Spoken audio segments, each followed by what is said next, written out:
Good evening, and it's great to have you with us here on this Tuesday night, on this eve of the inauguration, the final hours of Donald Trump's presidency. President-elect Joe Biden will take the oath tomorrow. He has dreamed of becoming president, first running for president more than 30 years ago. But he could have never imagined this moment and what he would face in his presidency. More crises at once than any president in modern times. The pandemic, families and economic ruin, race in America, and then the deadly siege at the Capitol. He has long said he would be a president for all the people, Democrats and Republicans. And just before we came on the air tonight, the president-elect, the vice president-elect Kamala Harris and their spouses at the reflecting pool before the Lincoln Memorial, observing a moment of silence to honor the lives lost and the families broken in this pandemic. 400 lights representing the more than 400,000 Americans who are no longer with us, reaching that awful number in just the last 24 hours. A year now since the first case was reported in this country. Those lights with the Capitol in the distance where Joe Biden will take the oath of office tomorrow. Landmarks across the country tonight lit up to honor those lost. The Empire State Building here in New York just a short time ago. Earlier today, an emotional Joe Biden with a farewell in Delaware and what he said about his late son. Tonight, the Capitol remains on lockdown. More than 25,000 National Guardsmen there to protect the event. President Trump, the first president in more than 150 years to skip the inauguration. But Vice President Mike Pence will be there. And President Trump now planning his own military-style farewell in the morning. The vice president will not be at that event, we've learned. We will carefully guide you through it all tonight, this historic week in America. And we begin here with our senior White House correspondent, Mary Bruce, leading us off. Tonight, Joe Biden's long journey finally leading him back to Washington, landing in the nation's capital with his family on the eve of his inauguration as America's 46th president. Amazing grace, how sweet the sound. Biden inherits a nation in crisis. His first stop, an acknowledgement of the giant task before him, a solemn memorial to recognize the devastating toll of this pandemic. Tonight, the president and vice president-elect observing a moment of silence, looking out over the reflecting pool, 400 lights to commemorate the 400,000 lives lost. On the eve of his inauguration, Biden sounding his call for healing.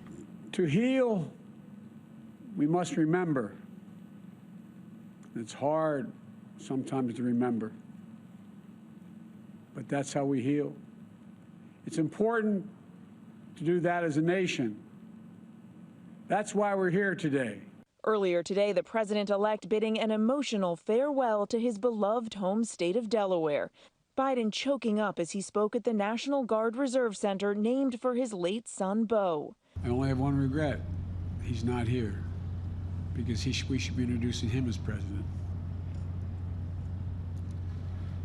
But we have great opportunities. Biden now faces a Herculean task, healing a country racked by the pandemic, economic hardship, racial unrest, and now reeling from unthinkable domestic terrorism. President Trump's refusal to accept defeat delayed the transition, and now Biden will be the first president in decades to take office without any of his cabinet nominees confirmed on day one. On Capitol Hill today, the first hearings just getting underway. Treasury Secretary nominee Janet Yellen making the case for Biden's $1.9 trillion COVID recovery plan. The smartest thing we can do is act big. In the long run, I believe the benefits will far outweigh the costs, especially if we care about helping people who've been struggling for a very long time. The work ahead is staggering, but tomorrow belongs to Joe Biden, fulfilling a 50-year odyssey in public service to become America's commander-in-chief. Unlike his predecessors, he will get no welcome from the man who currently holds the job. No warm handshakes in the White House, no display of grace from one first lady to the next, no images to show the world America's peaceful transfer of power. Still, at noon tomorrow, as the Constitution requires, Biden will raise his hand and take the oath of office. And so let's get to Mary Bruce live in Washington tonight. And Mary, the president-elect Joe Biden, that powerful moment just before we came on the air tonight, that solemn tribute to the more than 400,000 Americans now lost to COVID. And so many recognize that he faces a daunting task now of beginning his presidency with so many crises at once. He will try to unite this nation, try to start the healing. It is addressed tomorrow. He will, and David Biden will try to set a new tone starting at the beginning of the day. We've learned that he's invited congressional leaders of both parties to join him at church, sending a clear message of unity, a message that will then carry over into that big address. I'm told it will be optimistic and forward-looking. Biden will recognize that we are in a moment of unprecedented crises, but he will be asking all Americans to join him as he faces these remarkable challenges. David. Well, Mary, such a heavy week in America, but we still take note of your new role, senior White House correspondent.